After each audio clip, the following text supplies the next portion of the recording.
இன்றைக்கு நாம் கவனிக்க போகிறது ஆபிரகாமுடைய 9வது பயணம், ஜேர்னி ஆஃப் மிஸ் அண்டர்ஸ்டாண்டிங், தவறான புரிந்து கொள்ளுதலின் பயணம். ஆபிரகாமுடைய வாழ்க்கையில் இருந்த 9வது பயணம், ஜேர்னி ஆஃப் மிஸ் அண்டர்ஸ்டாண்டிங். இது எல்லா தெய்வ மனிதர்கள் வாழ்க்கையிலும், எல்லா கர்த்தருடைய பிள்ளைகள் வாழ்க்கையிலும் வரக்கூடிய ஒரு அனுபவம், தவறான புரிந்து கொள்ளுதல். இது 9வது பயணம், ஆபிரகாமுடைய 9வது பயணம். இதற்கு நாம் அடிப்படையாக எடுக்கிற வேத பகுதி ஆதியாகமம் 20ஆம் அதிகாரம் 1ஆம் வசனம். ஆதியாகமம் 20ஆம் அதிகாரம் 1ஆம் வசனம். ஆபிரகாம் அவ்விடம் விட்டு தென் தேசத்திற்கு பிரயாணம் பண்ணி காதேசுக்கும் சூருக்கும் நடுவாக குடியேறி கேராரிலே தங்கினான். ஆபிரகாமுடைய வாழ்க்கையில 9வது பயணம் எங்கிருந்து எங்க போகிறார்? ஹெப்ரோன்ல இருந்து கேராருக்கு போகிறார். அவர் போகிற ஊர் இருந்தது ஹெப்ரோன் டு கேரார். இதற்கு தூரம் 50 கிலோமீட்டர். இது ரெண்டுக்கு இடைப்பட்ட தூரம் 50 கிலோமீட்டர். ஆபிரகாமுடைய 9வது பயணத்தின் தூரம் நியர்லி 50 கிலோமீட்டர்ஸ். 50 கிலோமீட்டர் தூரம். ஹெப்ரோனுக்கும் கேராருக்கும் இடையே உள்ள தூரம் 50 கிலோமீட்டர். ஒன்று நாம் இதில் புரிந்து கொள்ள வேண்டும், இந்த தவறான புரிந்து கொள்ளுதல் இருக்குது, எல்லார் வாழ்க்கையிலும் வரும். குறிப்பாக விசுவாச வாழ்க்கையில் எளிதாக நம்மை தாக்கக்கூடிய ஒரு தவறு, the cost of misunderstanding is pain, வலி. தவறாய் புரிந்து கொள்வது மாதிரி வலி இருக்குது, தெரியுங்களா? இப்போ நாம் செய்த ஒரு தவறை யாராவது சொன்னால் கோபம் வரும் நமக்கு. அவன் செய்யலையா, இவன் செய்யலையான்னு நம்ம நியாயப்படுத்துவோம். ஆனால் செய்யாத ஒன்று கொண்டு தான் வச்சுங்களா, வலிக்கும் ரொம்ப. அந்த cost of misunderstanding is pain. எனக்கு தெரிஞ்ச பைபிளில் அதிகமாக தவறாய் புரிந்து கொள்ளப்பட்டவர் ஆண்டவராகிய இயேசு. அவருடைய ஊழியத்தின் ஆரம்பத்திலேருந்து பாருங்கள், இந்த ஆலயத்தை இடித்து போடுங்கள் பாரு, கோயில் அடிக்க சொன்னான்டா, அவர் உடம்பு சொல்லுவார். இயேசு மேலே சாட்டின குற்றச்சாட்டில் முக்கியமானது இந்த மத்த 26ஆம் அதிகாரம் 61ஆம் வசனத்தை பார்த்து பார்த்தீங்கன்னா, 3 நாளில் ஆலயத்தை இடித்து போட்டால் கட்டுவது சொல்லி சொன்னான். யோவான் 2ஆம் அதிகாரத்தில் என்ன மிஸ் அண்டர்ஸ்டாண்டிங்? ஆலயத்தை பற்றி. 3ஆம் அதிகாரத்தில் மறுபடியும் பிறத்தலை பற்றி அந்த அவனுக்கே வருது பாருங்க, சந்தேகம் வருது பாருங்களேன். அவன் யூதனுக்கு யாரவன்? ஒரு அதிகாரியாக இருக்கவன். நிக்கதேமு யூதர்களுக்கு போதகனாக இருக்கிறவன். அவன்கிட்ட இயேசு சொன்னான், நீ மறுபடியும் பிறக்கணும், மறுபடியும் தாயின் வீட்டுக்குள்ளே போய் பிறக்கணுமா? ஸோ மிஸ் அண்டர்ஸ்டாண்டிங் பாருங்களேன். 4ஆம் அதிகாரத்தை எடுத்துக்கொள்ளுங்க. 4ஆம் அதிகாரத்தில் சமாரிய பெண்ணை பேசுவார், நீ கொடுக்குற தண்ணீர், நான் கொடுக்குற தண்ணீர். அந்த தண்ணீர் அவளுக்கு புரியல பாருங்களேன். அவனு சொல்ல, ஆண்டவரே அந்த தண்ணியை கொடுத்தீங்கன்னா நான் அடிக்கடி இங்கே தண்ணி எடுக்க வராமல் இருப்பேனே. 7ஆம் அதிகாரத்தை எடுத்து பாருங்கள், அங்கே ஒரு மிஸ் அண்டர்ஸ்டாண்டிங் என்ன இருக்கும்? புகழ் பெற விரும்புகிற எவன் எங்கே இருக்கணும்? எருசலேமில் இருக்கணும். நீ ஏன்டா நாசரேத்தில் இருக்க? அவன் சகோதரர்களே துரத்துவான். இயேசு சொல்வார், உங்கள் வேலை எப்போது இருக்குது, என் வேலை இன்னும் வரவில்லை. அங்கே போனால் என்ன பண்ணுவார்? எழுந்து தாகமாக இருக்கிறான்னு வான் கூப்பிடுவார். அதாவது இது பண்ண தண்ணீர் அல்லது கொடுக்க போகிற பரிசுத்த ஆவி. பார்த்தீங்கன்னா யோவான் நற்செய்தி முழுவதும் பார்த்தீங்கன்னா வரக்கூடிய ஒரு 10 மேலே தான் இருக்குது மிஸ் அண்டர்ஸ்டாண்டிங்ஸ். இயேசு சொல்லுவார், கொஞ்ச நாள் நீங்கள் என்ன பார்ப்பீங்க, அப்புறம் நீங்கள் என்ன பார்க்க மாட்டீங்க. வேணும் சொல்லுவான், டே சூசைட் பண்ணிக்க போகிறான்டாம்மா. ஆக்சுவலாக இயேசு வெளியரங்கமாக பேசலை, அது ஒரு முக்கியமான காரணம். அதுதான் ஏன் அப்படின்னு சொன்னால், பேசினாலும் ஏற்றுக்க மாட்டான். இப்போ நேரடியாக பேசினாலும், ஏன் இயேசு மறைபொருளாக பேசினார்? ஏசாயா சொன்னதை தான் இயேசு சொல்லுவார், காண்கிறவன் என்ன செய்யணும்? காணாமல் போகணும். குருடன்லாம் என்ன செய்யணும்? பார்க்கணும் பாரு. பார்க்குறவனுக்கு கண்ணை ஏன் குருடாக்கணும்? அது தெரிகிறதுன்னு சொல்கிறவனுக்கு என்ன தெரியாது, தெரியாதுன்னு சொல்கிறவனுக்குன்னு சொல்ல போனால் ஞானிகளுக்கும் கல்விமான்களுக்கு மறைத்து பாலகருக்கும் பேதைகளுக்கும் வெளிப்படுத்துகிறாரு. அது தேவனுடைய திட்டம். அதனால தான் இயேசு அதை என்ன பண்ணுறாரு? மறைபொருளாகவே சொல்லிட்டு இருந்தது காரணம் அதுதான். மிக எளிமையான ஒன்று. யோவான் 7:17 வாசிங்க. யோவான் 7:17.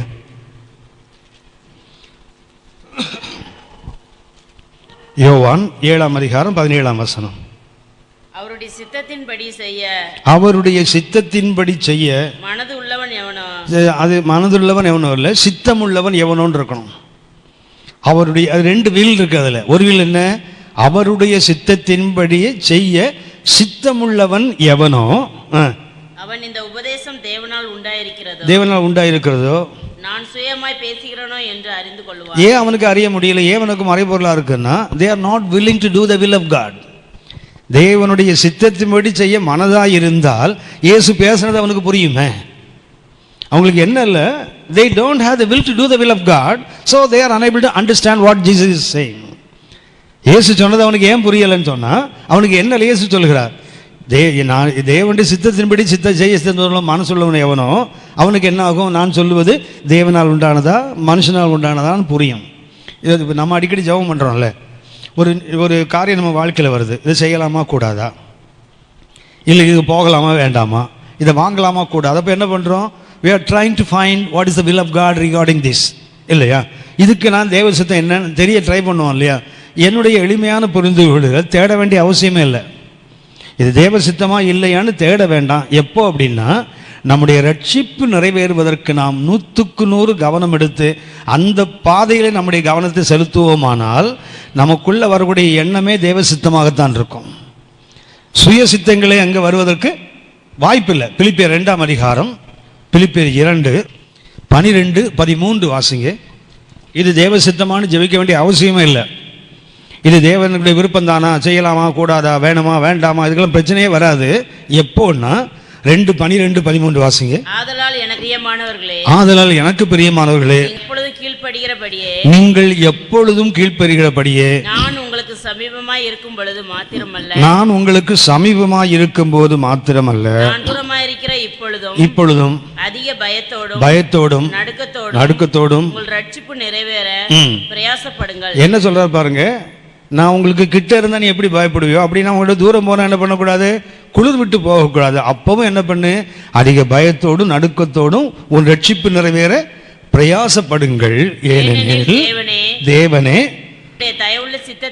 தம்முள்ள தயவுள்ள சித்தத்தின்படி விருப்பத்தையும் செய்கையையும் உங்களில் உண்டாக்குகிறவராய் இருக்கிறார். போதுமா? நமக்குள்ள வருகிற விருப்பம் செய்கை எல்லாம் எப்படியே ஆயிடும், தேவ சித்தமாகவே ஆடு. தேவ சித்தத்துக்கு மாறா இதை நமக்குள்ள தோணவே தோணாது. எப்போன்னா, ரட்சிப்பு நிறைவேற ஒவ்வொரு நிமிஷமும் பிரயாசப்பட்டு கொண்டே இருந்தால், நான் ரட்சிக்கப்பட்டுட்டேன்னு நமக்கு என்னைக்கு எண்ணம் வருதோ அன்றைக்கு பிரச்சனை உண்டு ஆகிடும். நாம் என்ன செய்யணும், நமக்கு தெரிஞ்சது தானே, முடிவு பரியந்தம் நிலை நிற்பவன் தான் ரட்சிக்கப்படும். ரட்சிப்பு என்பது கையை தூக்கணும்னா ஊழியத்துக்கு வந்தோம்னா முடிஞ்சு போயிடல. ஒவ்வொரு நாளும் ரட்சிப்பு என்ன செய்கிறோம், அந்த பிலிப்பியர் 2:12 வந்து ரட்சிப்பு நிறைவேற பிரயாசப்படுதுன்னு போட்டிருக்குல்ல. ஸோ இது எதன் அடிப்படையில், என்னுடைய பிரயாசத்தின் அடிப்படையில் ஒவ்வொரு நாளும் ரட்சிப்பு என்ன செய்யுது உங்களுக்கு தெரியும். ரட்சிக்கப்பட்டேன், ரட்சிக்கப்படுகிறேன், ரட்சிக்கப்படுவேன். 3 காலங்கள். 2 கொரிந்தியர் 1ஆம் அதிகாரம் 10ஆம் வசனம் வாசிங்க. அப்படிப்பட்ட மரணத்தினின்றும் அவர் எங்களை தப்புவித்தார், இப்பொழுதும் தப்புவிக்கிறார், இன்னும் தப்புவிப்பார். ரட்சிப்பின் 3 காலங்களை பாருங்களேன். தப்புவித்தார், தப்புவிக்கிறார், இன்னும் தப்புவிப்பார். ஒன்று என்ன, கடந்த காலம், மற்றொன்று நிகழ்காலம், இன்னொன்று எதிர்காலம். ரட்சிப்பு என்பது ஒரு காலத்தோடு முடிஞ்சு போகல, 3 காலங்களுக்கு இருக்குது. அப்படின்னு என்ன பண்ண, நமக்கு அவர் தான் தப்புவித்தார், அவர் இன்னைக்கு தப்பு வைக்கிறார். உங்களுக்கு தெரியும் எதுலேருந்து தப்பு வித்தார், அப்படிப்பட்ட மரணத்தின் அவர் தப்பு எப்படி தப்பு வித்தார், என்ன தப்பு வித்தார் கர்த்தர். பாஸ்ட் டென்ஸில் நடந்தது என்ன தெரியுங்களா? என்ன தப்பு வித்தார் என்றால், நாம் செய்த பாவம் இருக்கு இல்லையா, பாவத்துக்கு என்ன உண்டு, தண்டனை உண்டு. அந்த தண்டனையிலிருந்து இயேசு என்ன பண்ணிட்டார், நம்மை தப்பு வைத்தார். நாம் இதுவரைக்கும் செய்த பாவத்துக்கு நமக்கு தண்டனை உண்டு. அந்த தண்டனை இயேசு என்ன செய்தார், தப்பு வைத்தார். இப்போ என்ன, பிரசன்ட்ல என்ன, தப்பு வைக்கிறார். எதிலிருந்து தப்பு வைக்கிறார், பவர் ஆஃப் சின். பாவத்துக்கு என்ன இருக்குது, ஒரு வல்லமை இருக்குல்ல. நம்ம விட்டு போன பாவம் எங்கே இருக்குது, நம்ம விட்டு பாவம் போயிடுச்சு இல்லை. கடந்த கால பாவத்தை இயேசு மன்னித்து விட்டார், முடிஞ்சு போச்சு.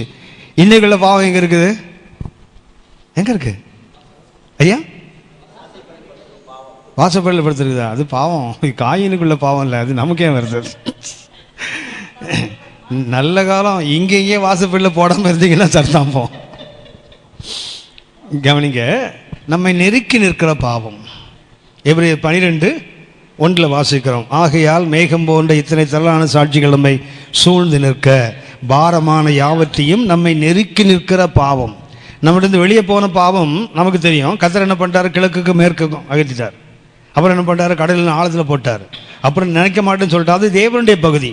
ஆனால் நம்முடைய பகுதி என்ன தெரியுங்களா, நம்ம விட்டு போன பாவம் எங்கே தான் இருக்குது, நம்ம கிட்ட தான் நிற்குது. நாம் கவனக்குறைவாக இருந்தால் உள்ளே நுழைஞ்சிடும்.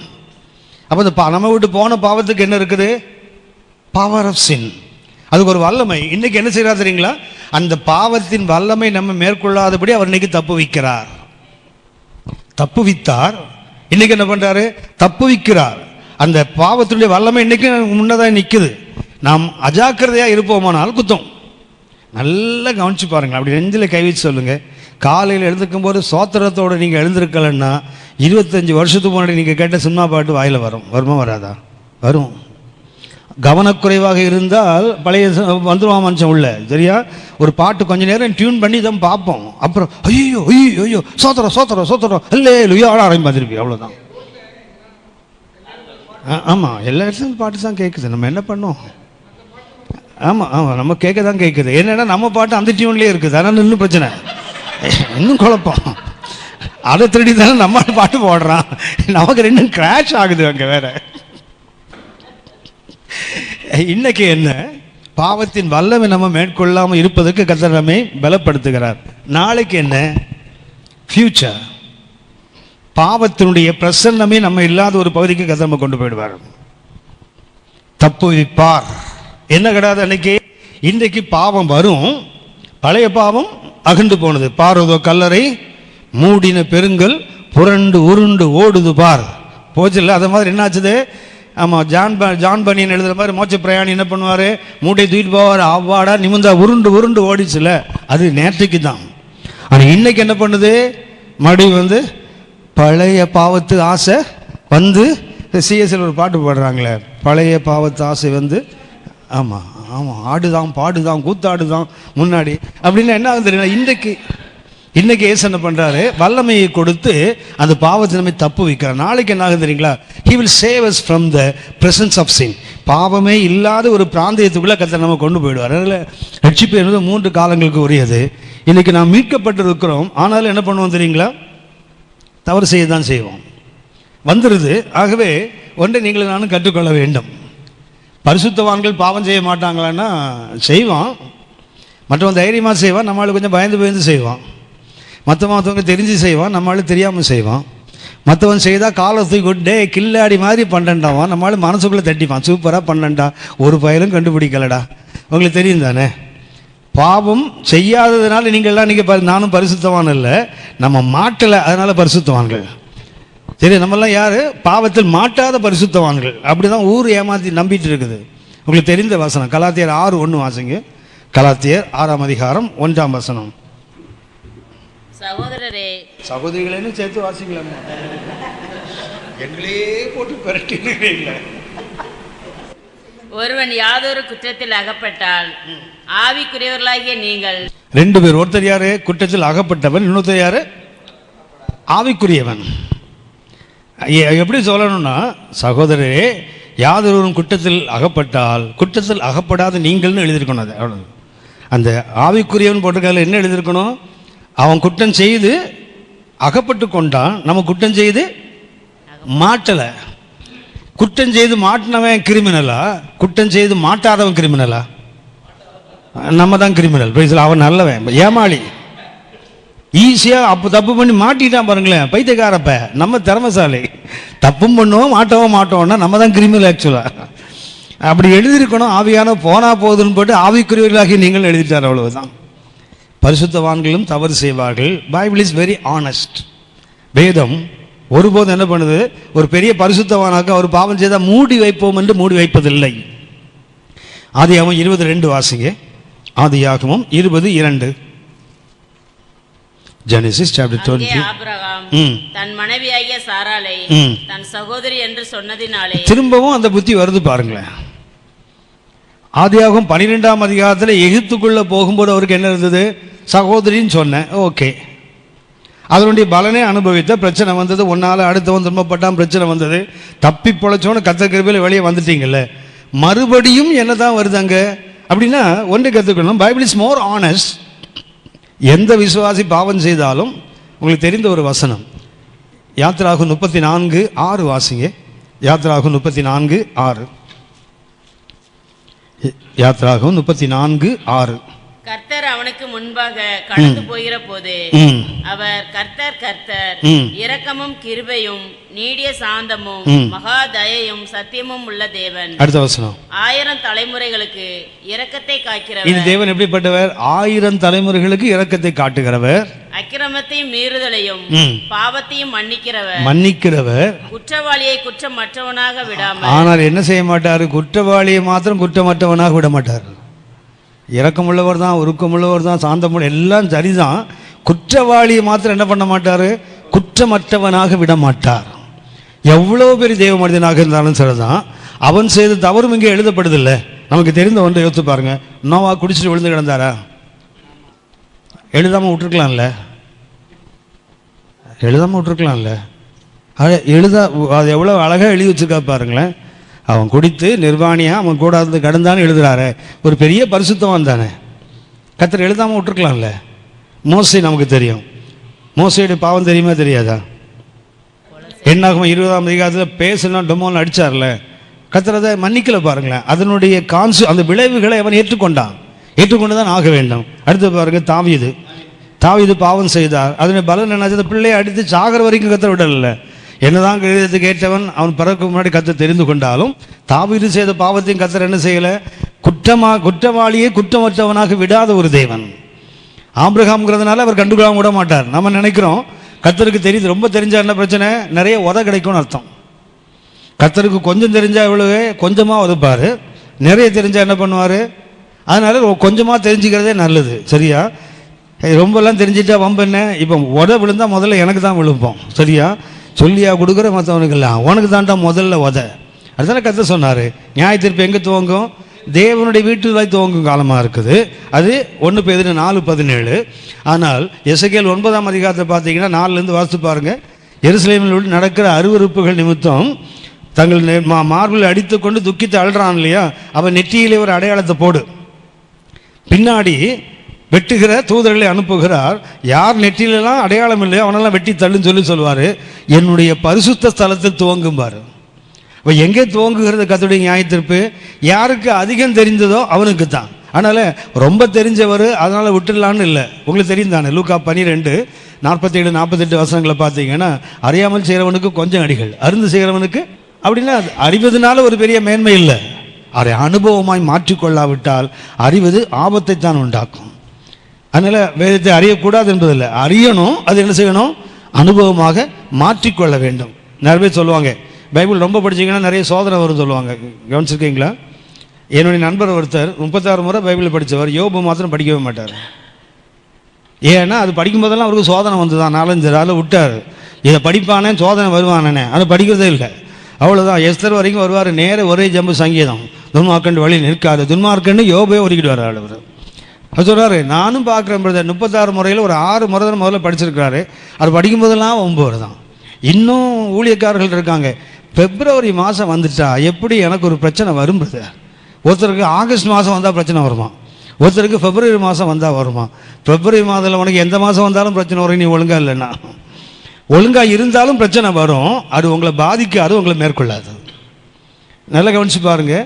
அறிவதனால பிரச்சனை இல்லை, அது அனுபவம் ஆக்கலைன்னா தான் நீங்கள் நானும் சோதிக்கப்படுவோம். என்கிட்ட போதகர் சொல்லும்போது அடிக்கடி சொல்லுவாங்க, நீங்கள் எதை கை கொள்றீங்களோ அதை உபதேசம் பண்ணுங்க. சில இடங்களில் கர்த்தர் கை கொள்ளாததை உபதேசிக்கக்கூடிய நிர்பந்தத்தை உண்டாக்கிடுவார். அப்போ அர்த்தம் என்னென்னா, நான் அதை கை கொள்ள வேண்டும் என்று கர்த்தர் விரும்புகிறார். எங்கள் பாஸ்டர் அடிக்கடி சொல்லுவாங்க, தம்பி நீங்கள் எதை அனுபவத்தை வச்சுருக்கீங்களோ அதை சொல்லுங்கள்.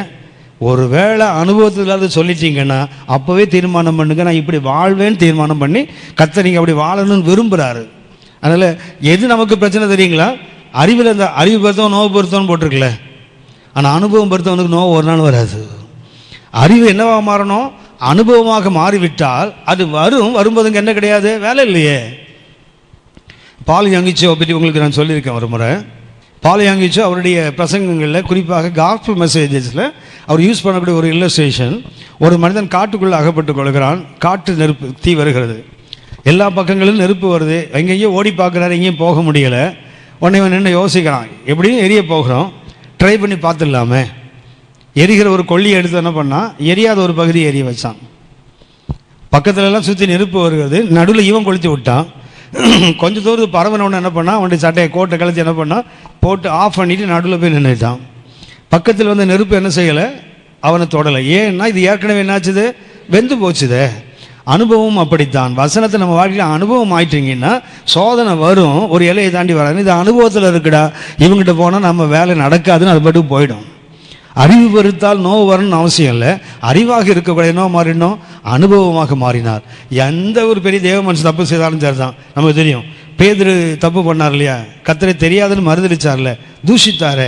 அவர் மேலே தானே சபையை கட்டுவேன்னு சொன்னார். பாவம், அவர் விட்டுறக்கூடாது, மறக்காமல் இப்படி வச்சுருக்கா பாருங்க. மற்றவங்களாம் என்ன பண்ணா, சொல்லாமல் கொள்ளாமல் ஓடுனா, இவன் திடீரே ஓடனான்னு இது வச்சுருக்காரு.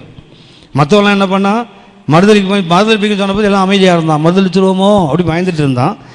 சந்தர்ப்பம் வந்தபோது மறுதளிச்சாங்க. ஆனால் பரிசுத்த பேதுரு என்ன பண்ணார், சபித்தார், சத்தியம் பண்ண தொடங்கினார், அவர் தூஷித்தார்னே போட்டிருக்குது. அப்படின்னா எவ்வளவு பெரிய தேவ மனுஷனாக இருந்தான் சரி தான். நமக்கு தெரியும், பர்னபா பைபிளில் இருக்கிறது எனக்கு ரொம்ப பிடிக்கிற கேரக்டர் அவர் தான், பர்னபாஸ், ஆறுதலின் மகன். அந்த பர்னபா கூட மாய்மாலம் பண்ணி என்ன பண்ணுவாதுங்களா, பேதுருவோட சேர்ந்து கலாத்திய சபையில் பிரச்சனை உண்டாக்கும் போது அவர் எழுதுவார். அந்த பர்னபா கூட இந்த சீமோனுடைய அந்த வஞ்சகத்தினால இழுப்புண்டு போனான்னு எழுதுறாரு. அப்படின்னா ஒன்றை நாம் கவனிக்க வேண்டும். அந்த மிஸ் அண்டர்ஸ்டாண்டிங் பயணத்தில் முதலாவது என்ன, ஆபிரகாம் ஒரு தவறை செய்தார், கர்த்தர் அவருக்கு மீட்பை கொடுத்தார். மறுபடியும் அந்த தவறை செய்கிறார், கர்த்தர் என்ன செய்வதில்லை, கண்டுகொள்ளாமல் விடுவதில்லை. அதையும் என்ன பண்ணுறார், அவர் எழுதி வைக்கிறார். இப்போ நான் உங்களுக்கு ஒரு கருத்தை சொல்கிறேன். why do believers sin? விசுவாசிகள் ஏன் பாவம் செய்கிறார்கள்? சில கருத்துக்களை நான் உங்களுக்கு சுட்டி காட்டுகிறேன். விசுவாசி ஏன் பாவம் செய்கிறான்? ஒன்று, பழைய சுவாபம், ஓல்டு நேச்சர். என்னதான் ரட்சிக்கப்பட்டோம் என்று சொல்லிக் கொண்டிருந்தால் நம்மகிட்ட என்னதான் இருக்குது, அந்த பழைய தன்மைகள் தான் நம்மிடத்தில் இருக்கிறது. நம்ம முதல்ல சொன்னவங்களுக்கு ஆதாமுக்கு ஆதியாகமம் 12ஆம் அதிகாரத்தில் 9, 10, 11ஆம் வசனத்தை பார்த்தீங்கன்னா, எகிப்துக்குள்ளே போகும்போது சாராள்கிட்ட என்ன சொல்லுவார், உன்னை என்னுடைய சகோதரின்னு சொல்லு. அப்போ ஆபிரகாமுக்கு பேர் என்ன பேர், ஆபிராம். அப்போ ஆபிரகாமுக்கு இருந்த பேர் ஆபிராம். ஆனால் 20ஆம் அதிகாரத்துக்கு வரும்போது அவர் ஆபிரகாமாய் மாற்றப்பட்டு விட்டார். பேரு மாறிச்சு, சுவாபம் மாறல பாருங்க. பேரு மாறுது, ஆறுமுகமாக இருந்தவருக்கு அகஸ்டின்னு பேரை மாற்றிடலாம். சுவாபம் மாறணுமே, சுவாபம் மாறலையே. ஆபிரகாமுக்கு ஆதியாகமம் 12 பேர் என்ன பேர், ஆபிராம். ஆதியாகமம் 20 ஆபிரகாம். உங்களுக்கு தெரியும், அந்த ஹா என்பது ஜீவன். எபிரேய மொழியில் ஹா என்பது என்ன, ஜீவன், சுவாசம். உங்களுக்கு தெரியுமே, சாராய், சாராள், ஹா, சாரா. இங்கிலீஷ் பார்த்தீங்கன்னா தமிழில் ஈழ், நமக்கு நம்முடைய தமிழுக்கு அந்த விகுதிக்கு ஈழ் சேர்த்து பெண்பாலுங்கிறதுக்காக அது சொல்கிறாங்க. அவனுக்கு பேர் என்ன பேர், ஹா, சாரா. அதே போல் அவருக்கு என்ன, ஆபிராம், ஆப்ரஹா. அவருக்கு என்ன வருது, ஹா. அந்த ஹா என்பது என்ன, ஜீவனை குறிக்கிற வார்த்தை. உங்களுக்கு தெரியும், அல்லேலூயா பற்றி சொல்லியிருக்கேன் இல்லையா, ஞாபகம் இருக்கா? அல்லேலூயா 2 அல்லேலூயா இருக்குது, ஞாபகம் இருக்கா? ஒன்று எபிரேய அல்லேலூயா, இன்னொன்று கிரேக்க அல்லேலூயா. ஒன்று எதில் ஆரம்பிக்கும், ஹெச்சில் ஆரம்பிக்கும், இன்னொன்று ஏல ஆரம்பிக்கும். கிரீக்கில் உள்ள அல்லேலூயா ஏல ஆரம்பிக்கும். அது எங்கேருந்து ஆரம்பிக்கும், வாயிலிருந்து ஆரம்பிக்கும், அல்லேலூயா. இந்த ஹல்லேலூயா இருக்குது தெரியுங்களா, ஹா எங்கேருந்து வரணும், அடிவயத்துலேருந்து வரணும். இங்கிலீஷில் பார்த்தீங்கன்னா ஹல்லேலூயா நான் சொல்கிறேன், ஏன் கதைங்களா, இங்கேருந்து வருது, அதை தொண்டையிலேருந்து வர்றது இல்லை. நமக்கு இந்த வாயிலேருந்து வர்றது ரொம்ப பிடிக்கும். அப்படி சொல்ல ஹல்லேலூயா, அப்படி பிரச்சனையும் இல்லை. அதாவது சொன்ன மாதிரியும் இல்லை, சொல்லாத மாதிரியும் இல்லை, அப்படி நடுவில் போய்டுவோம்ல. ஆபிராம், ஆபிரஹாம், அப்படி அவருக்கு என்ன வந்துச்சு, கர்த்தருடைய ஜீவன். அதாவது திரளான ஜாதிகளுக்கு தகப்பனாய் மாற்றப்பட்டு விட்டார். ஆனாலும் எது போகலை, அந்த பழைய சுவாபம் போகலைல்ல. நமக்கு தெரிந்த ஒன்று, சீமோனாக இருந்தவரை கர்த்தர் என்னவா மாட்டினார், பேதுருவா மாட்டினார். ஆனால் அப்பப்போ பேதுரு என்ன ஆகிடுவார், சீமோன் ஆகிடுவார்ல. ஆமாவா? எப்பெல்லாம் அவர் கீழே இறங்கி போவார், அப்போல்லாம் ஏசுனாவது சீமோனி தான் கூப்பிடுவார். பேதுருன்னு அவர் தான் பேரை மாற்றினார். பேர் மாற்றினாலும் தன்மை எப்படி தான் இருக்குது, அப்பப்போ சீமோனாக இருப்பார். யோனாவின் குமாரனாகி சீமோனின்னு சொல்லும் போதெல்லாம் பார்த்தீங்கன்னா ஓல்டு நேச்சரில் தான் அவர் இருக்கிறார்னு அர்த்தம். ஆகவே இன்னைக்கு ஏன் விசுவாசிகள் பாவம் செய்கிறாங்க, அந்த பழைய ஜென்ம சுவாபம் இன்னும் போகலை. என்னை பொறுத்த வரைக்கும் நான் எப்போதும் எனக்கு வைத்திருக்கிற அளவுகள் என்னன்னா, என்னுடைய ஜென்ம சுவாபம் என்னைக்கு என்னை விட்டு போகுதோ அன்னைக்கு தான் நான் ரட்சிக்கப்பட்டே நான் உணர்வேன். முதல்ல எனக்கு ஒரு காலகட்டத்தில் எனக்கு ஒரு நம்பிக்கை வந்தால் ரட்சிக்கப்படும். எப்போன்னா, மரண பயம் என்னை விட்டு எடுபட்ட போது நான் உணர்ந்தேன், ஆகா நம்ம ரட்சிக்கப்பட்டிருக்கிறோம். மரணத்துக்கு ரொம்ப கிட்ட போனேன் நான். அது கிட்ட ஒரு 6 நாள் ஒரு 8 நாள் நினைவில்லாமலே மருத்துவமனையில் இருந்திருக்கிறேன். என்னுடைய பல்ஸ் ரேட் வந்து 45க்கு கீழே போயிடுச்சு. 70, 65 போனாலே டேஞ்சர். 45க்கு கீழே போய் எங்கள் சர்ச்சில் தனி ஜபம், அகஸ்டின் அண்ணன் எனக்கு ப்ரேயர் மீட்டிங் நடத்திடலாம்னு சொல்லி ஜபம். அண்ணன் டாக்டர் கூப்பிட்டு சொல்லிட்டாரு, அண்ணன் போயிட்ட கேஸ் அப்படின்னு. 8 நாட்கள் நினைவில்லாமல் இருந்திருக்கிறேன். அந்த 8 நாட்களிலும் கர்த்தருடைய வசனத்தையே சொல்லிட்டு இருந்திருக்கிறேன், நினைவில்லாத நேரத்தில் கூட. 8 நாளைக்கு அப்புறம் கூட என் ஒய்ஃப் சொன்னான், அப்பா சபையில் டாக்டர் பிலீவர் அதனால சபை பாஸ்டர்கிட்ட கூப்பிட்டு சொல்லிட்டாரு, தேர்றது கஷ்டம், 8 நாளாக ட்ரை பண்ணுறோம், பல்ஸ் ரேட் வந்து மேலே வரல, அதனால் ரிஸ்க்கு தான், ஆள் பிழைக்கிறது கஷ்டம்தான். என் ஒய்ஃபை கூப்பிட்டு பார்த்து சொல்லிட்டாரு, அக்கா கொஞ்சம் சீரியஸாக இருக்குது, நல்லா ஜெபம் பண்ணலாம். சபையில் எல்லாருக்கும் ப்ரேயர் ரிக்வெஸ்ட் கொடுத்தாங்க, ஆகஸ்ட் நான் போயிட்டு கேஸ் ஆகிட்டு ஜெபம் பண்ணிங்க அப்படின்னு. ஆனால் இது எனக்கு நினைவு வந்தபோது என்கிட்ட சொன்னாங்க, 8 நாள் இங்கே ரொம்ப டேஞ்சராக இருந்தீங்க, கர்த்தர் கிருபை உங்களுக்கு இப்போ ஒரு 70-75 அப்படியே பிக்கப் ஆகிட்டு வருது. அது சந்தோஷமாக இருந்தது. பரவாயில்ல, 45லேயும் கர்த்தர் பாதுகாத்துருக்கிறாரு, அப்போ 70 கண்டிப்பாக ஆகவே மாட்டோம். அது எனக்கு நம்பிக்கை வந்துச்சு. என்ன ஒன்று தெரிஞ்சதுன்னா, அந்த டெத் பெட்டில் கூட எனக்கு பயமே வரல, செத்துருவோம். அப்போ நம்பினேன் நான், ஆஹா நம்ம ரட்சிக்கப்பட்டிருக்கிறோம், மரண பயத்திலேருந்து வெளியே வந்திருக்கிறோமே, கண்டிப்பாக ரட்சிக்க. 2வது என்ன தெரியுங்களா, ஜென்ம சுவாபம் இன்னும் என்கிட்ட இருக்குது, சிலது இருக்குது என்கிட்ட. அது சின்ன வயசுல இருந்த அந்த சின்ன சின்ன எரிச்சல், அந்த சின்ன சின்ன கோபங்கள் இன்னும் முழுசாக போகலை, இருக்குது, அங்கங்கே ஒட்டிகிட்டு இருக்குது. சொல்லுவாங்களே, அந்த குழந்தை பால் குடித்தா இந்த வாயில் அங்கங்கே ஒட்டிகிட்டு இருக்கும்ல, அது சாணம் ஊட்டினா கேட்க வேண்டாம், மூக்கு கண்ணெல்லாம் கூட ஒட்டிகிட்டு இருக்கும்ல, அதே மாதிரி பாவத்தை ஊட்டி வெளியே வந்துட்டோம், இன்னும் பாவம் அங்கங்கே ஒட்டிகிட்டு தான் இருக்குது, ட்ரேஸ் இருக்குது, அது போகாத வரைக்கும் ஜென்ம சுவாபம் இன்னும் இருக்குது. சொல்லுதுங்களா, அது நான் சின்ன வயசுலேருந்து எனக்கு அப்படி தான். நான் எங்கள் அம்மாட்ட ஒன்று கேட்பாருங்களேன், நான் அப்படி தான், ஆமாம் அம்மாட்ட கேட்டேன், ஆயாட்ட கேட்டேன், நீ இன்னும் ரட்சிக்கப்படல, அவ்வளோ தான்.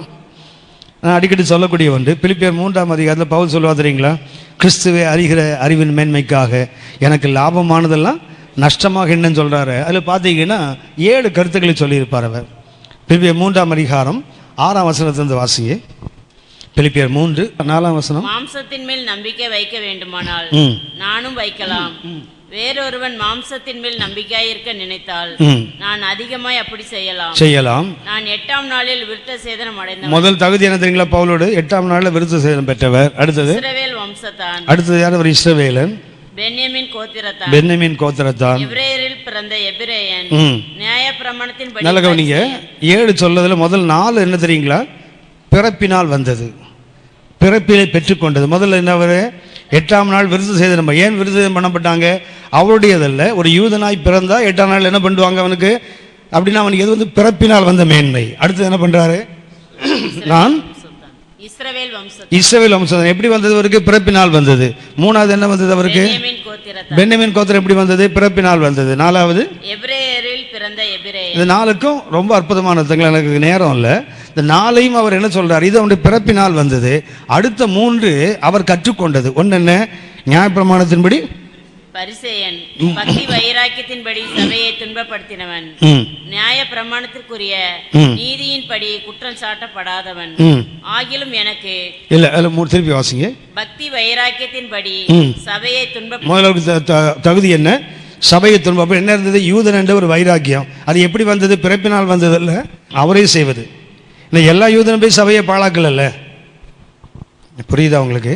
முதல் 4 அவருக்கு எப்படி வந்தது, ஒரு யூதனாய் பிறந்ததுனால அவருக்கு வந்தது. ஆனால் அதுக்கு அடுத்த 3 அவருக்கு எப்படி வருது, இவராக செய்தது. ஒன்று என்ன, பக்தி வைராக்கியத்தின்படி சபை என்ன பண்ணார், பாழாக்கினார். அடுத்தது நியாய பிரமாணத்திற்குரிய நீதியின்படி குற்றம் சாட்டப்படாது. 2வது இவர் வாழ்ந்தாதான் குற்றம் சாட்டப்படாது, வாழ முடியும், பிறந்ததுனால வாழ முடியாது. அடுத்தது நியாய பிரமாணத்தின்படி பரிசேயன். முதல்ல யார் அவர், பரிசேயன். நியாய பிரமாணத்தின்படி யாரு, பாரிசி. பாரிசி என்பது மதத்தை சார்ந்தது. அதாவது ஒரு பரிசேயனுக்கு பிள்ளையா ஒருத்தன் பரிசேயன் பிறந்தனால வாழ முடியாது. அவன் என்ன செய்யணும், பரிசேயன் என்ற வார்த்தைக்கு அர்த்தம் உங்களுக்கு தெரியும், பிரித்தெடுக்கப்பட்டவன். பிரித்தெடுக்கப்பட்டவன் என்பது பிறப்பினால் வருவதல்ல, அவனா வைராகியமாக தன்னை தேவனுக்கு பிரித்தெடுக்கணும். 2வது என்ன பண்ணுறாரு, சபையை நான் பாழாக்கினேன். 3வது நான் நியாயப்பிரமாணத்தின்படி குற்றம். இதெல்லாம் அவர் செய்தது. ஒன்று, முதல் 4 என்ன, பெற்றுக்கொண்டது. அடுத்த 3 அவர் கற்றுக்கொண்டது. முதல் 4 என்ன, அவர் பிறப்பினால் அவருக்கு பெற்றுக்கொண்டது. அடுத்த 3 என்ன, அவர் கற்றுக்கொண்டது.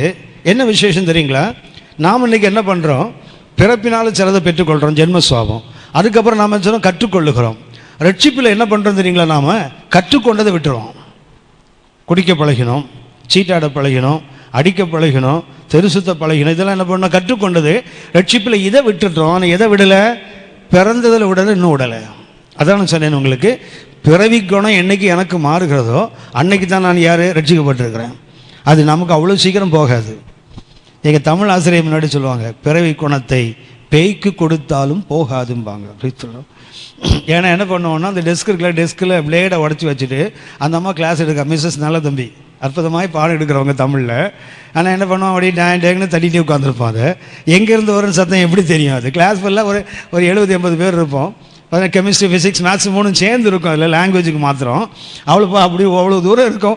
எங்கேருந்து அடிக்கிறான்னு தெரியும். அந்த அம்மா பாவி அம்மா அவள் பார்ப்பாங்க, திரும்புவாங்க, போர்டில் எழுதுறதுக்கு ட்ராயிங் அடிச்சுன்னு உட்காந்துருப்பான். ஆள் இங்கே அடித்தானா அங்கே ஒருத்தன் அடிப்பான். அங்கே அந்த அம்மாவை உண்டு இல்லைன்னு ஆக்கி கடைசியில் அவங்க முடியாத நிலையில் சொல்லுவாங்க, பிறவி குணத்தை பேய்க்கு கொடுத்தாலும் போகாதுன்னு போயிடுவாங்க வெளியே. அவ்வளோதான். அது உங்களை மாற்றவே முடியாதுடா. எனக்கு ஒரே பெருமை, பிறவி குணத்தை பேய் கொடுத்தா போகாது. பைபிளை படித்த பிறகு அது இருந்து ஏசுநாதத்தை கொடுத்தா தான் போகும். அது பேய்கிட்ட கொடுத்தா அது எப்படி போகும்? ஜாஸ்தி தான் ஆகும். இயேசுவிடத்தில் கொடுத்தால் தான் ஒருவன் கிறிஸ்துவுக்குள் இருந்தால் புது சிருஷ்டி. பழவுகளெல்லாம் எப்போ ஒழியும்? பிசாசிட்ட கொடுத்தா போகாது, தேவனிடத்தில் கொடுத்தால் அது போயிடும். அப்படின்னா நாம் இன்றைக்கு ஏன் பாவம் செய்கிற ரட்சிக்கப்பட்ட பிறகுன்னு சொன்னால், நாம் கற்றுக்கொண்டதை விட்டு விட்டோம், ஆனால் பிறவிகளை பெற்றுக்கொண்டதை விடலை. ரெண்டையும் சேர்த்து தான் பரிசுத்த பவுல் விட்டார். நாம் இன்றைக்கு என்ன செய்கிறோம்? அந்த ஓல்டு நேச்சரோடு, பழைய சுபாவத்தோடு நாம் இருக்கிறோம். அது காரணம். ரெண்டாவதாக என்ன பண்ணுவோன்னா, இந்த வார்த்தை அடிக்கடி நம்ம வாழ்க்கையில் வரக்கூடியது அகைன், திரும்பவும். Again entering into enemies. எங்கே நுழைகிறோம்? எதிரியினுடைய எல்லைக்குள்ளே திரும்பவும் நுழைகிறோம். ஒன்று பழைய சுபாவம், ஜென்ம சுபாவம். ரெண்டாவது என்ன? we are again entering into the territory of the enemy. எதிரியினுடைய எல்லைக்குள்ளே என்ன செய்கிறோம்? திரும்பவும் நுழைகிறோம். இதுதான் நாம் பாவம் செய்வதற்கு காரணம். ஆபிரகாமை எடுத்துக்கொள்ளுங்க. 20ஆம் அதிகாரம் 1ஆம் வசனம் வாசிங்க. ஆதியாகமம் 20:1. ஆபிரகாம் அவ்விடம் விட்டு தென் தேசத்திற்கு பிரயாணம் பண்ணி. எங்க போனார் அவர்? ஆபிரகாம் எங்க போனார்? தென் தேசத்துக்கு. ஏற்கனவே தென் தேசத்துக்கு போனாரா? ஆதியாகமம் 12:9 வாசிங்க. ஆதியாகமம் 12:9.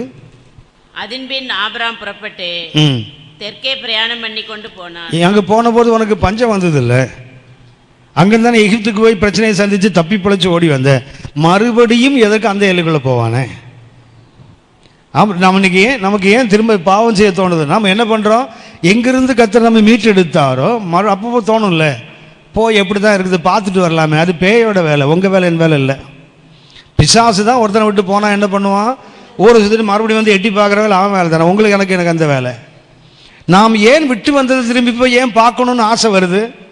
நம்ம டெவிலா நம்மலாம் இல்லையே. என்ன தெரியுங்களா? நமக்குள்ள கான்ஃபிடென்ட் என்ன ஒன்று அச்சைக்க முடியாது பிரதர். அவன் தாத்தா ஆதாமே தலையில் தட்டினவன். யார் போனாலும் தலையில் தட்டி கூட்டு போயிடுவான் அந்த பக்கத்தில். என்ன பண்ணக்கூடாது? உங்களுக்கு தெரியும், இஸ்ரவேல் மக்கள் சித்தீமுக்கு வந்தபோது அந்த மோவாபி பெண்களோடு தவறு இழைத்தார்கள் இல்லையா? காரணம் என்ன தெரியுங்களா? They played around காதேஷ் பர்னேயா. காதேஷ் பர்னேயா பரிசுத்தத்தின் எல்லை. அந்த பரிசுத்தத்தின் எல்லைக்குள்ள என்ன பண்ணா, இஸ்ரவேல் வாலிபர்கள் உள்ள சுற்றினானுங்க, மோவாபி பெண்கள் வெளியே சுற்றினாங்க. எல்லையில் ரொம்ப நேரம் சுற்றிட்டு இருக்க முடியாது, எல்லையை தாண்டிடுவான் சமயத்தில். எல்லையை தாண்டி போனால் ஒரே நாளில் 24,000 பேர் செத்தாங்கல்ல. என்னாகும் 25ஆம் அதிகாரத்தில்.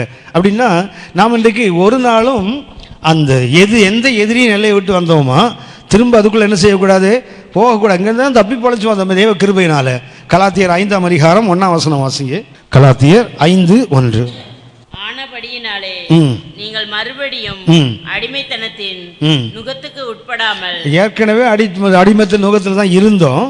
கர்த்தர் நம்மை மீட்டு விட்டார். மறுபடியும் என்ன பண்ணக்கூடாது?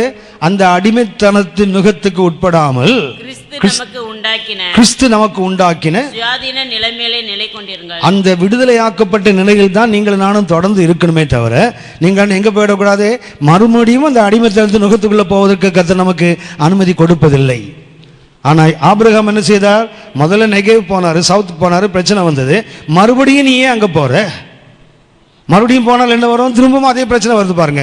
தென்தேசத்துக்கு போனால் கேராருக்குள்ள போகிறான். அங்கே என்ன உண்டாகுது? மனைவியை மறுபடியும் சகோதரக்கூடிய ஒரு அவல நிலைக்கு ஆபிரகாம் தள்ளப்பட்டார்ல. போனவன் சொல்ல வேண்டியது தானே, இதனுடைய மனைவியும் சொல்லக்கூடிய தைரியம் உனக்கு இருந்தால் போயிருக்கலாம். தைரியம் தான் இல்லையா? அப்புறம் நீ அங்கேயும் போகிறேன். Again entering into the enemies territory will always make us to do sin. ஒன்று பைபிள் இஸ் ஆனஸ்ட். ரெண்டாவது என்ன சொன்னேன்? அந்த ஓல்டு நேச்சர் மாறணும். மூணாவது நாம் எங்கிருந்து கர்த்தர் நம்ம தூக்கி எடுத்தாரோ மறுபடியும் என்ன பண்ணக்கூடாது? அங்கே போய் திருப்பியும் வாலாட்டக்கூடாது. சரியா? Don't enter into the territory where God has taken us out. எங்கிருந்து கர்த்தர் நம்மை திரும்ப எடுத்தாரோ திருப்பி என்ன பண்ணக்கூடாது? அந்த எல்லைக்குள்ளாடி போய் ஆபிரகாம் அதைத்தான் செய்தார். 4வது ஒன்றை கவனிப்போம். 20ஆம் அதிகாரம் 11ஆம் வசனம் வாசிங்க. ஆதியாகமம் இவ்விடத்தில் தெய்வ பயம் இல்லை என்றும், இவ்விடத்தில் தெய்வ பயம் இல்லை என்றும், என் மனைவி நிமித்தம் என்னை கொன்று போடுவார்கள் என்றும் நான் நினைத்தேன். இந்த மிஸ் அண்டர்ஸ்டாண்டிங்க்கு காரணம் என்ன தெரியுங்களா? மிஸ் அண்டர்ஸ்டாண்டிங், தப்பான புரிந்து கொள்வதற்கு அது காரணம் என்ன சொல்லுங்க? வேற திருப்பி அந்த வசனம் வாசிங்க தம்பி. அதற்கு ஆபிரகாம் இவ்விடத்தில் தெய்வ பயம் இல்லை என்றும் என் மனைவி நிமித்தம் என்னை கொன்று போடுவார்கள் என்றும் நான் நினைத்தேன். இப்ப சொல்லுங்க காரணம் என்ன? தெய்வ பயம் இல்லை. நான் நினைத்தேன். It is your understanding. Miss understanding எங்கிருந்து வருது? மிஸ் அண்டர்ஸ்டாண்டிங் அர்த்தம் என்ன? தவறாய் புரிந்து கொள்ளுதல். அண்டர்ஸ்டாண்டிங் மிஸ் ஆயிடுச்சு, அவ்வளவுதான். புரியுதுலோ? மிஸ் அண்டர்ஸ்டாண்டிங் என்ன? அண்டர்ஸ்டாண்டிங் மிஸ் ஆயிடுச்சு, அவ்வளவுதான். ஆபிரகாம் நான் நினைச்சேன். உன்னை யார் நினைக்க சொன்னது? Don't speculate anything. வெளித்தோட்டத்தை வைத்து விட்டு, ஒரு சூழலை வைத்து விட்டு, ஒரு சந்தர்ப்பத்தை வைத்து விட்டு யாரையும் என்ன பண்ணக்கூடாது? we are not supposed to misunderstand. ஆபிரகாமுக்கு பிரச்சனை எங்க ஆரம்பிது? மிஸ் அண்டர்ஸ்டாண்டிங் எப்படி ஆரம்பிக்குது? நான் நினைச்சேன். உன் நினைப்பு இங்க தேவையில்லை. But there is a reality. அங்க ஒரு உண்மை இருக்குல்ல. நாம் இன்னைக்கு எப்படி நமக்கு இன்னைக்கு மிஸ் அண்டர்ஸ்டாண்டிங் வருதுன்னா, நாம நினைக்கிறோம். அது மூஞ்ச பாரு. அது முகத்தை பார்த்து என்ன சொல்ல முடியும்? மனசு எப்படி இருக்குன்னு யாருக்கு தெரியும்? கருப்பா இருக்கிறதுனால அவனை பொல்லாதவன் அர்த்தமா? இல்ல சிவப்பா இருக்கிறதுனால நல்லவங்கன்னு அர்த்தமா? இல்லையே, ரெண்டு பக்கத்தையும் நல்லவங்களும் இருக்காங்க, கெட்டவங்களும் இருக்காங்க. இந்த ஊரை சேர்ந்தவனா, அந்த ஊர் எல்லாம் தெரியும், அவன் புத்தியே அப்படித்தான், அப்படி சொல்லிடுறோம்ல. இந்த ஜாதியா, அவன் ஜாதி புத்தி அவனை விட்டு போகாது, இப்படி தானே சொல்றோம். எங்க இருக்குது? It is in our understanding, not it is real. அது உண்மை அல்ல. எங்க இருந்து வருது? நம்முடைய தப்பான புரிந்து கொள்ளுதல். ஆபிரகாம் நான் நினைத்தேன். உங்களை யார் நினைக்க சொன்னது? எதை வச்சு நீங்க கணக்கிட்டீங்க? திருப்பி வாசிங்க 12ஆம் வசனம். அதற்கு ஆபிரகாம் இவ்விடத்தில் தெய்வ பயம் இல்லை என்றும் என் மனைவி நிமித்தம் என்னை கொன்று போடுவார்கள் என்றும் நான் நினைத்தேன். நல்ல கவனிங்க. காண்பதை விசுவாசிப்பது சமுதாய பார்வை. காண்பதை விசுவாசிப்பது இது சமுதாய பார்வை. என்னதை பார்க்கிறோமோ அதை அப்படியே ஏற்றுக்கொள்வது. ஆனால் விசுவாசிப்பதை பார்ப்பது that is spiritual. அதான் ஆவிக்குரியது. இன்னைக்கு உங்களுக்கு எனக்கு என்ன பார்வை வேண்டும்? காண்பதை விசுவாசிப்பதல்ல, விசுவாசிப்பதை காண்பது. ஆபிரகாம் கண்டதை விசுவாசித்தால் he made a mistake. ஆனா என்ன இருந்திருக்கணும்? விசுவாசிப்பதை பார்த்து கதை சொல்லியிருக்காரு. இந்த ஊர்ல என்ன செய்ய முடியாது, ஒன்னும் பண்ண முடியாது. கர்த்தர் சொல்றாரு, ஒன்னு நான் சபிப்பேன்னு சொல்லியிருக்காரு. அப்படின்னு ஆபிரகாம் எதை பார்த்திருக்கணும்? அவர் விசுவாசிப்பதை பார்த்திருக்க வேண்டும். ஆனால் மிஸ் அண்டர்ஸ்டாண்டிங் எப்படி வந்தது? நாம் எதை காண்கிறோமோ அதை விசுவாசிப்பதற்கு நீங்களான ஆள் இல்லை. அதுக்காக கர்த்தர் உங்களை என்ன அழைக்கல. பார்ப்பதை விசுவாசிப்பதற்கு தான் உலகத்தில் 1000 பேர் இருக்கிறானே. நீங்களான அப்படி. நாம் எதை நம்முடைய அடிப்படை விசுவாசமோ அதைத்தான் பார்க்க கற்றுக்கொள்ள வேண்டும். என்னாகமம் 13ஆம் அதிகாரம், என்னாகமம் 13ஆம் அதிகாரம் 31 முதல் 33 வரை வாசிங்க.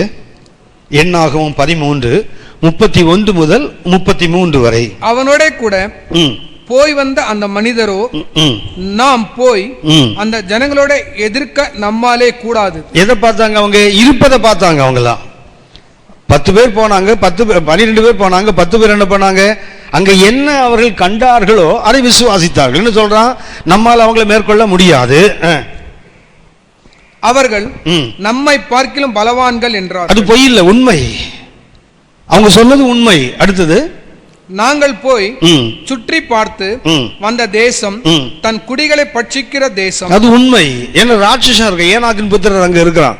ராட்சசன் யாரு? அந்த தேசத்தின் குடிகளை பட்சிக்கிறவர்கள். அது உண்மைதான்.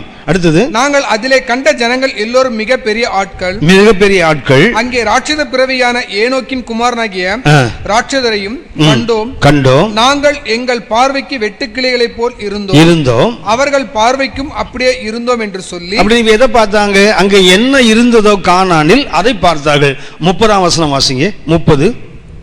அப்பொழுது காலேப் மோசேக்கு முன்பாக ஜனங்களை அமர்த்தி நாம் உடனே போய் அதை சுதந்திரித்துக் கொள்ளுவோம், நாம் அதை எளிதாய் ஜெயித்துக் கொள்ளலாம் என்றான். அவன் எதை பார்க்கிறாங்க? விசுவாசித்ததை பார்க்கிறாரு காலேப். இவங்க என்ன பார்ப்பாங்க? பார்த்ததை விசுவாசிக்கிறாங்க. நீ மிஸ் அண்டர்ஸ்டாண்டிங் எப்படி வருது தெரியுங்களா? தவறான புரிதல் எப்படி வருது? நாம் பார்ப்பதை விசுவாசிப்பதற்கு எனிபடி வில் டூ இட். இந்த பென் இருக்குல்ல, இது கோல்டில் செய்திருக்கு நான் சொல்கிறேன், நம்புறீங்களா? இந்த பென் எதில் செய்திருக்குது? ஃபைபரில் இல்லை. எதில் செய்திருக்குது? கோல்டில். நம்புறீங்களா? நம்பல. நீங்கள் இதில் என் மேலே நம்பிக்கை இருந்தால் கண்ணுக்கு எப்படி தெரியுது? பிளாஸ்டிக் மாதிரி தான் தெரியுது. ஆனால் அண்ணன் போய் சொல்ல மாட்டாரே. ஆமாவா? ஆமாவா? அப்படின்னா இது இல்லை. உங்களுக்கு யார் காட்டுறவன் பேரில் நம்பிக்கை இருந்தால், இப்போ நான் வெள்ளை காக்கா பறக்குதுன்னு சொன்னேன், நீ பண்ணீங்க ஆமாம் ஆமாம் 3 பறக்குதுன்னு சொல்லுவீங்க. இப்போ நான் என்ன நம்பினால், என்னை நம்பலைன்னா வெள்ளை காக்கா பிறந்தா கூட வெள்ளை காக்கால் அது பொறாவை பார்த்துருந்தாலும் காக்கான்றான் பாரு, கண்ணும் தெரியாது கலரும் தெரியாதுன்றீங்க என்ன. அப்படியானால் எனக்கு என்ன வேண்டும் தெரியுங்களா? நான் ஒரு பார்க்கறத விசுவாசிப்பதற்கு யாரும் விசுவாசிப்பாங்களே? காண்பதை விசுவாசிப்பதற்கு ஒரு விசுவாசம் தேவையா? இது ஃபைபர்னு நான் சொன்னேன், ஆமான்னு சொன்னேன்னா இது ஒன்றும் பெரிய விஷயம் இல்லை. இந்த ஃபைபரில் ஒரு பெண்ணை வச்சுட்டு நான் என்ன சொல்கிறேன், இது கோல்டில் செய்திருக்குது, இவ்வளோ நீப்பு வந்து பிளாட்டினத்தில் செய்திருக்குதுன்னு சொன்னால் நீங்கள் நம்பினால், இதை நீங்கள் நம்பலை, என்ன நம்புறீங்க? அதுதான் இதில் காலேப் யாரை விசுவாசித்தான்? கர்த்தரை விசுவாசித்தான். அங்கே இருந்ததை பார்க்கல. ஆனால் அவங்க என்ன பண்ணாங்க? கர்த்தரை பார்க்கல, அங்கே இருந்ததை பார்த்தாங்க. அது சமுதாய பார்வை, இது ஆவிக்குரிய பார்வை. இன்னைக்கு சபைக்கு இன்னைக்கு என்ன வேணும்னு சொன்னால், சமுதாயம் பார்ப்பதற்கு சபை வேண்டாம், அதுதான் சமுதாயம் இருக்குது. உலகம் பார்ப்பது போல சபையும் பார்க்குமானால் அதுக்கு உலகமே இருக்கலாமா? நம்ம இதுக்கு சபை என்று தனியாக நம்ம எதற்கு? விசுவாசிப்பதை நாம் என்னைக்கு பார்க்க ஆரம்பிக்கிறோமோ போட்டிருக்கல, விசுவாசிப்பதை நம்புவோமானால் அது வர என்ன செய்வோம்? காத்திருப்போம்னு போட்டிருக்கல. இதுதான் இந்த மிஸ் அண்டர்ஸ்டாண்டிங் எங்கே வருது? இருப்பதை பார்ப்பது உலகத்தின் பார்வை, விசுவாசிப்பதை பார்ப்பது ஆவிக்குரிய பார்வை. ஆபிரகாம் எதை பார்த்தாரு? இந்த இடத்தில் தெய்வ பயம் இல்லை என்று அவர் கண்டாரு. ஆனால் அங்கே அப்படி இல்லை. அந்த ஊர் எப்படி இல்லை? அப்படி இல்லை. பின்னாடி நாம் கவனிப்போம். அடுத்தது ஒன்றை சுட்டி காட்டுகிறேன். ஆதியாகமம் 12:19 வாசிங்க. ஆதியாகமம் 12. உன் சகோதரி என்று நீ சொல்ல வேண்டுவது என்ன? இது எப்போ? எகிப்துக்குள்ள போகும்போது இவள் சகோதரின்னு யார் மாத்திரம் சொன்னாங்க தெரியுங்களா? ஆபிரகாம் மாத்திரம் தான் சொன்னார். அது முதல் முறை தவறு செய்யும் போது என்ன பண்ணாங்க தெரியுங்களா? ஆபிரகாம் தான் சொன்னார், இவளின் சகோதரி என்று நீ சொல்ல வேண்டியது என்ன? 20ஆம் அதிகாரம் 5ஆம் வசனம் வாசிங்க. இவள் தன் சகோதரி என்று அவன் என்னோட சொல்லவில்லையா? அவன் என்னோடு சொல்லவில்லையா? அவன் தன் சகோதரன் என்று இவளும் சொன்னாளே. நல்ல கவனிச்சிங்களா? முதல் தடவை ஆபிரகாம் தான் போய் சொன்னார், ரெண்டாவது சாராவும் சேர்ந்து போய் சொல்றான். முதல் முறை பார்வோன்ட்டு சொல்லும் போது என்ன சொல்றான்? இவள் உன் சகோதரி என்று நீ சொல்ல வேண்டியது என்ன அப்படின்னா, அன்றைக்கு சொன்னது போய் சொன்னது யார் தான்? ஆபிரகாம் மாத்திரம். ரெண்டாவது சொல்லும் போது யாரும் கூட சாராளும் சேர்ந்து சொல்லியிருக்காங்க. முதல்ல சாராள் சொல்லலை. ஒன்று கவனிங்க, முதல் முறை பாவம் செய்வது தான் கஷ்டம், ரெண்டாவது பாவம் செய்வது எளிது. ஆமென். முதல்ல தவறு செய்ய கர்த்தருடைய வார்த்தையை மீறி பாவம் செய்யறது, அப்பதான் மனசு அடிச்சுக்கும், அப்பதான் பிரச்சனை.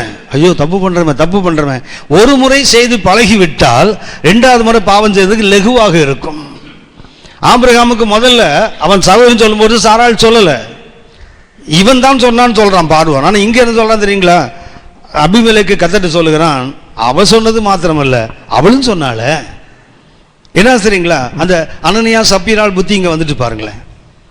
அந்த 2 பேர் செய்கிற தவறு, கணவன் மனைவி. எனக்கு தெரிஞ்சு பைபிளில் ஒருமனப்பட்ட கணவன் மனைவியில் பெஸ்ட் யாருன்னு சொன்னால் அனனியா சப்பீரால் தான். ஆனால் சாவுக்கு கொண்டு போயிட்டு பாருங்களேன். அந்த ஒரு மனம் நல்ல காரியத்துக்கு பயன்பட்டது. கர்த்தரை ஏற்றுக்கொண்ட போது, வசனத்துக்கு கீழ்ப்படிந்த போது, கர்த்தருடைய சபைக்குள்ளே தன்னை அர்ப்பணித்த போது, தங்களுடைய விற்கும் வரைக்கும் அவங்களுக்கு என்ன இருந்தது? அந்த ஒரு மனம் இருந்தது. அடுத்தது அவன் அதை பிரிக்கும் போது அந்த அம்மா கொஞ்சம் சொல்லியிருந்தாய், வேணாங்க, தன் மனைவி அறியும் தானே போட்டிருக்குது. அப்போ என்ன பண்ணியிருக்கணும்? வேண்டாங்க. ஒரு மனம் என்ன? வீட்டுக்காரர் என்ன செய்தாலும் எல்லாமே சரியில்லை. தவறு செய்யும் போது சுட்டி காட்டுறது தான் ஏற்ற துணை. அவன் என்ன பண்ணிட்டாங்க அந்த சமயத்தில்? சரி இவ்வளவு நாள் ஒன்றா வந்தோமே, மரணத்திலையும் ஒன்றாவே மண்டையை போட்டாங்க பாருங்க. மரணத்திலும் ஒன்றா போயிட்டாங்களே. ஒரு மனம் எது வரைக்கும் இருக்கு பாருங்களேன். ஆபிரகாமுக்கு இந்த மிஸ் அண்டர்ஸ்டாண்டிங்களோட பிரச்சனை என்னன்னா, அவன் பொய் சொல்றவனா இருந்தார். இப்போ யாரும் கூட மாறிட்டாங்க. சாராள் கூட பொய் சொல்றவளா மாற்றப்பட்டு இருக்கிறாள். இல்லை அந்த சூழ்நிலை அவளையும் சொல்ல வைத்திருக்கிறது. அடுத்த கருத்தை நான் உங்களுக்கு சுட்டி காட்டுகிறேன். 20ஆம் அதிகாரம் 12-13 வசனங்களை வாசிங்க.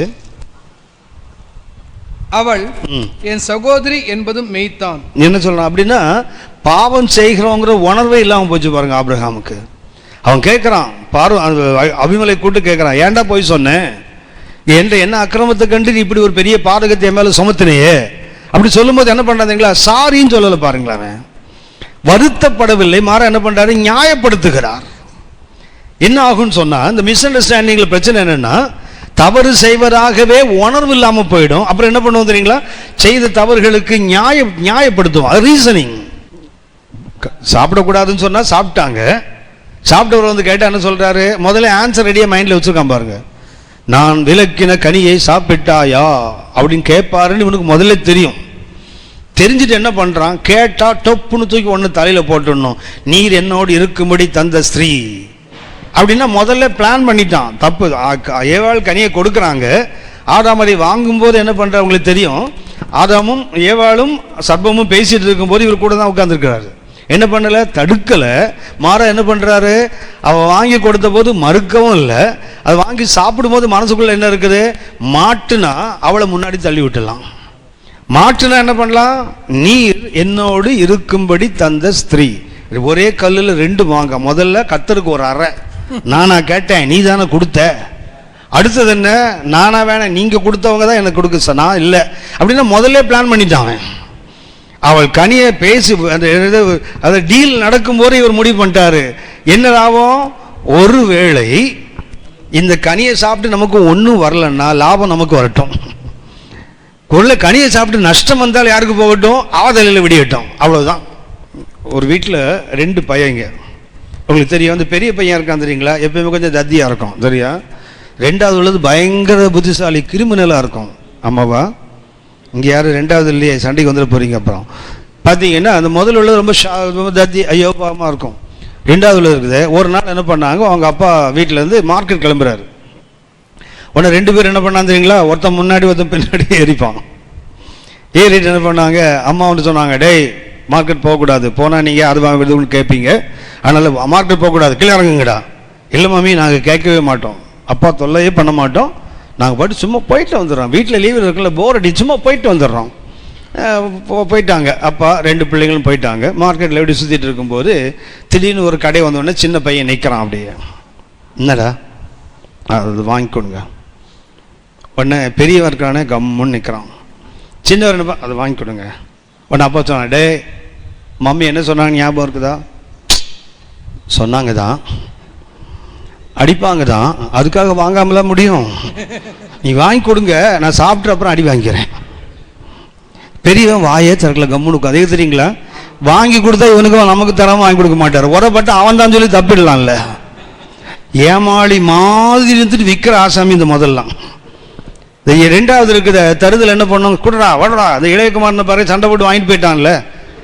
ஆனால் மூத்த குமாரன் உள்ளே உட்காந்து கடைசி வரைக்கும் கழுத்து அறுத்தான் பாருங்க, உள்ளே வரவே இல்லை அவன் கடைசி வரைக்கும்.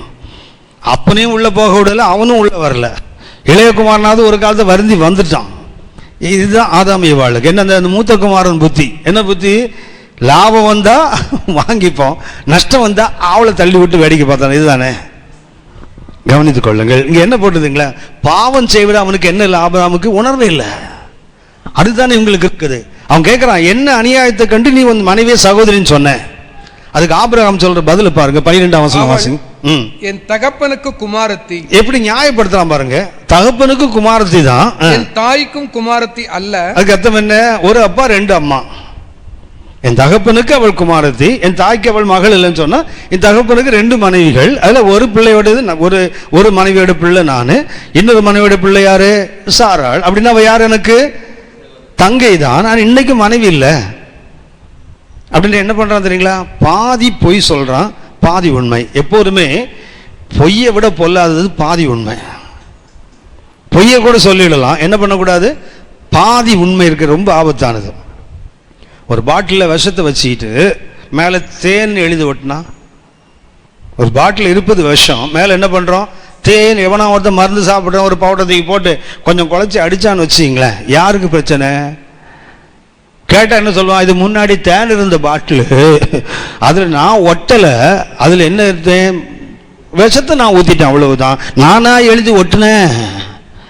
பாதி உண்மை பாதி பொய் இல்லை. எப்பவுமே the half truth is always worse than the lie.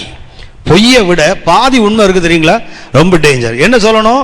அன்னைக்கு தங்கை தான், இன்னைக்கு மனைவி இல்லையா? அது சொல்லணும்ல. முன்னாள் தங்கை இந்நாள் மனைவின்னு சொல்லியிருக்கணும்ல. அது சொல்லாம என்ன பண்ண? முன்னாள் தங்கையை சொன்னீங்க. அப்ப இன்னைக்கு நீ அவளை மனைவியாக எடுத்துக்கொள்ளலையா? மனைவியாக அவளை எடுத்துக்கொள்ள மாட்டாயா? பொய் தானே. எவ்வளவு பெரிய பரிசுத்தவான், எவ்வளவு பெரிய அர்ப்பணிப்புள்ள தேவ மனுஷன், அவர்கிட்ட என்ன இருக்குது? இந்த பாதி பொய் சொல்ல. நிறைய பேர் பார்த்தீங்கன்னா பாதி சொல்லுவாங்க, மீதியை முழுங்கிடுவாங்க. பார்த்துருக்கீங்களா?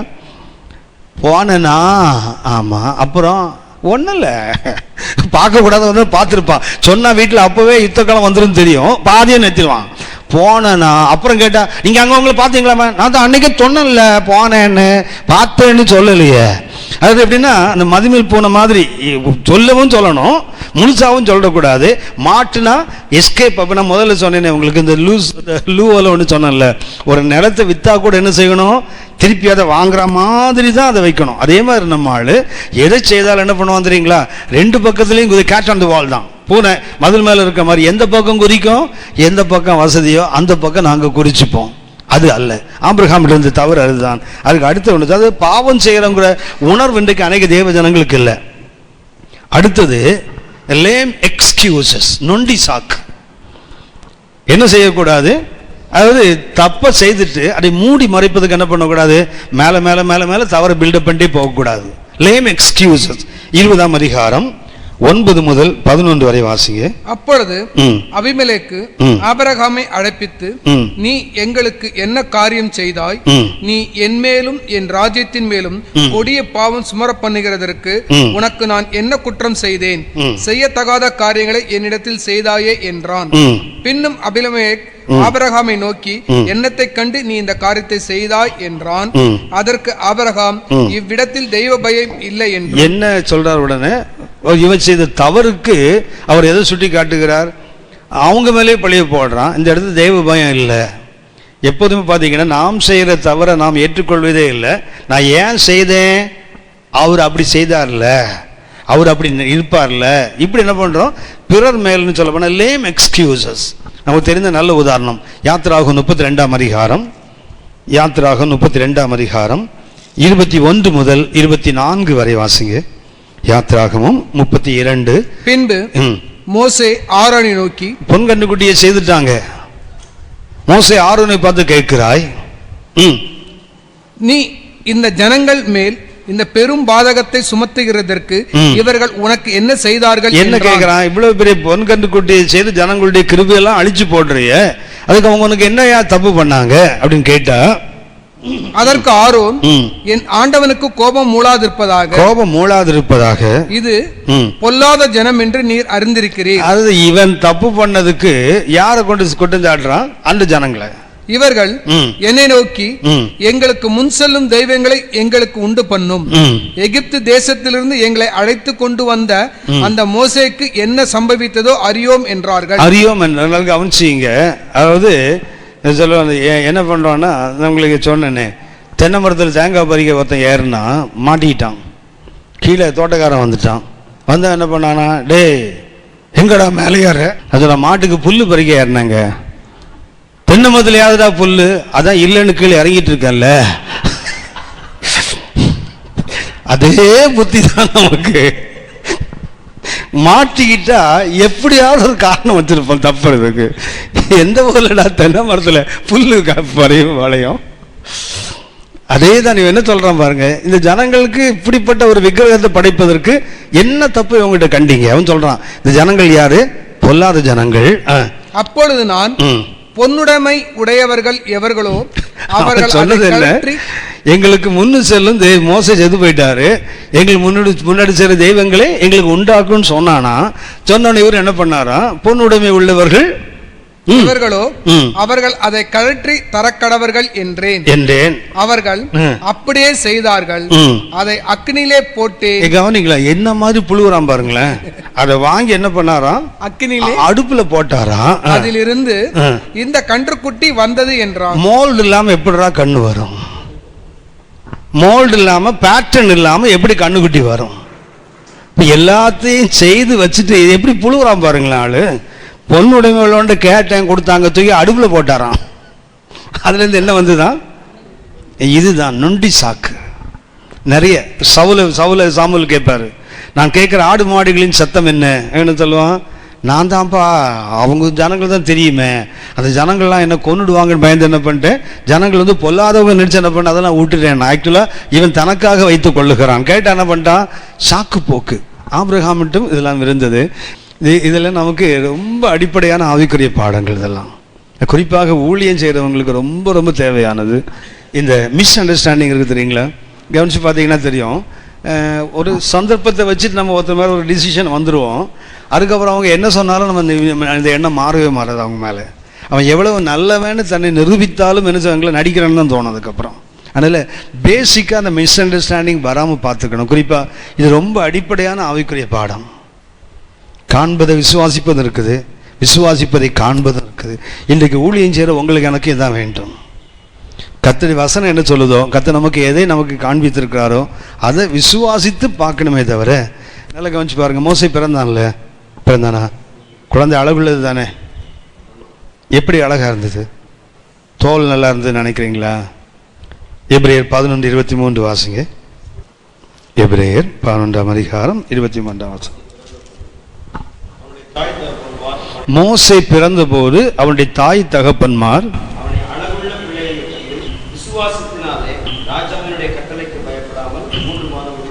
இங்கிலீஷ் எப்படிமா இருக்கும், கிரேக்க மொழியில் இருக்கணும், by faith they saw the child beautiful.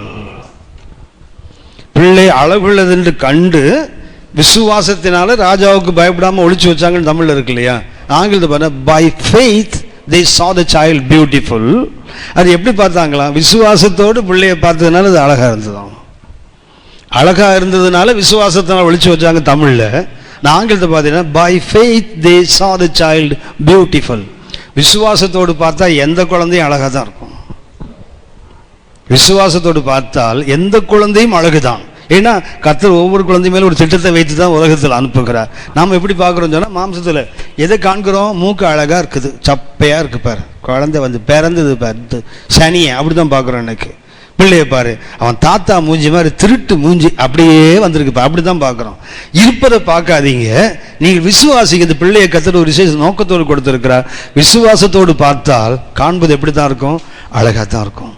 மோசே அந்த வசனம் அப்படியே திருப்பி இருக்குது ஒரிஜினல்லையும் ஆங்கிலத்தில் கூட பார்த்தீங்கன்னா by faith they saw the child beautiful தான் இருக்கு. விசுவாசத்தினால பார்த்து பிள்ளை அழகுன்னு கண்டாங்க.